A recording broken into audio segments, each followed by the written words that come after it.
मनोकामना पूर्तीसाठी होळीचा सण खूप शक्तिशाली मानला जातो.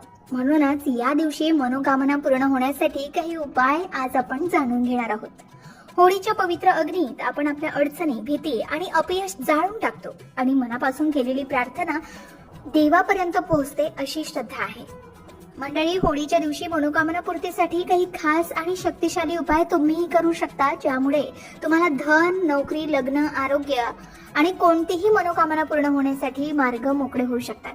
चला तर जाणून घेऊया होळीच्या दिवशी कोणते उपाय करावेत, कसे करावेत आणि कोणत्या वेळी करावेत, जेणेकरून तुमची मनोकामना लवकर पूर्ण होईल.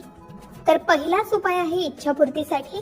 होळीच्या अग्नीत आपण एक नारळ अर्पण करावा. पण हा नारळ अग्नीत अर्पण करण्याआधी ओम नमो भगवते वासुदेवाय या मंत्राचा 108 वेळा जप करावा, आपली मनोकामना सांगावी आणि नंतरच हा नारळ होळीच्या अग्नीत अर्पण करावा.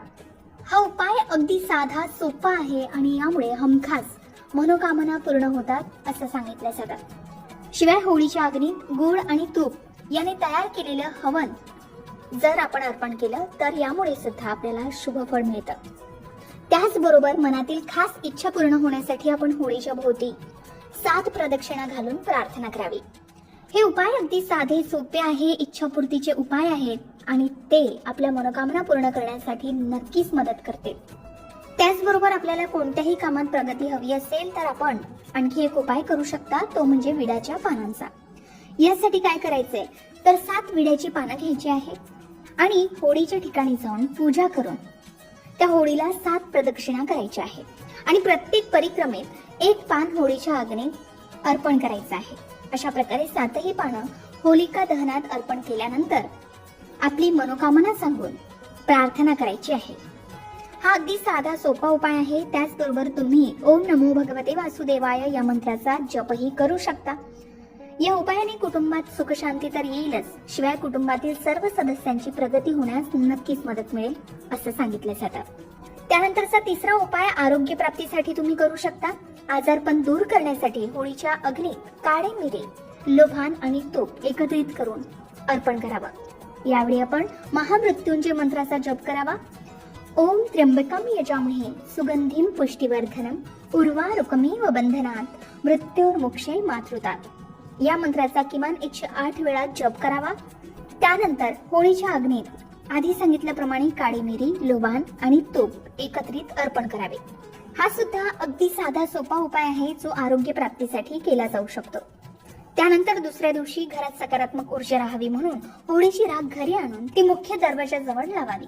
याही व्यतिरिक्त जर तुमच्या घरामध्ये कोणी खूप दिवसापासून आजारी असेल, कुटुंबातील कोणी सदस्य एखाद्या आजाराने त्रस्त असेल तर होलिका दहनाच्या रात्री एक विड्याचं पान घ्यावं, एक गुलाबाचं फूल घ्यावं आणि काही बत्ताशे घ्यावे.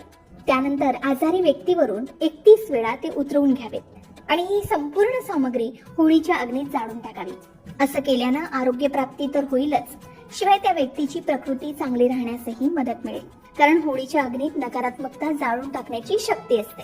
याचबरोबर धनप्राप्तीसाठी तुम्ही एक उपाय आणखी करू शकता, तो म्हणजे होळीच्या दिवशी संध्याकाळी पिंपळाच्या झाडाखाली तुपाचा दिवा लावावा. यामुळे लक्ष्मी नारायणाची कृपा मिळते.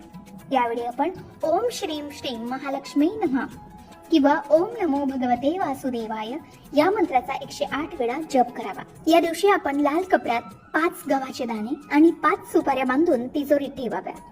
शिवाय होळीच्या ज्वाळेत 7 गोमती चक्र तुम्ही अर्पण केलात तर पैशाच्या अडचणी दूर होऊन आर्थिक स्थिती सुधारण्यास मदत होईल असंही सांगितले जातं. हे उपाय तुमच्या जीवनात सकारात्मक बदल नक्कीच घडवून आणतील. तुम्ही तुमच्या इच्छेनुसार यापैकी कोणताही उपाय करू शकता, पण तो श्रद्धेनं करा. फाल्गुन महिन्याच्या पौर्णिमेला होलिका दहन केलं जातं. यावर्षी ही शुभ तिथी आली आहे 2 मार्चला. होलिका दहनानंतर रंगपंचमी साजरी केली जाते. होळीचा सण हा जीवनात रंग भरतो. होलिका दहनाच्या दिवशी केलेले उपाय हे आपल्याला नक्कीच मदत करतात आणि आपल्या घरात, जीवनात सकारात्मक बदल घडवून आणण्यास मदत करतात असं सांगितलं जातं. होलिका दहनाच्या रात्री हे उपाय केल्यानं वाईट वेळ चांगल्या वेळेतही बदलू शकते आणि सर्व प्रकारच्या समस्यांपासून तुमची सुटका होऊ शकते. कारण होळी हा नवी सुरुवात करण्याचा सण आहे. योग्य उपाय, श्रद्धा आणि सकारात्मक ऊर्जा यामुळे तुमच्या इच्छा पूर्ण होऊ शकतात. तुम्हाला हे उपाय कसे वाटले, यापैकी तुम्ही कोणते उपाय केलेत आणि त्याने तुम्हाला काय अनुभव आले, शेअर करायला विसरू नका.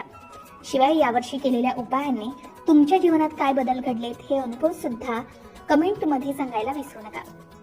अशाच प्रकारच्या माहितीपूर्ण व्हिडिओसाठी लोकमत भक्ती चॅनलला नक्की सबस्क्राईब करा आणि बेल आयकॉनला क्लिक करा, म्हणजे आमच्या नवनवीन व्हिडिओचं नोटिफिकेशन तुम्हाला मिळत राहील. तसेच योग्य आध्यात्मिक मार्गदर्शनासाठी लोकमत भक्तीच्या फेसबुक पेज आणि इन्स्टा पेजला लाईक आणि फॉलो करायला विसरू नका.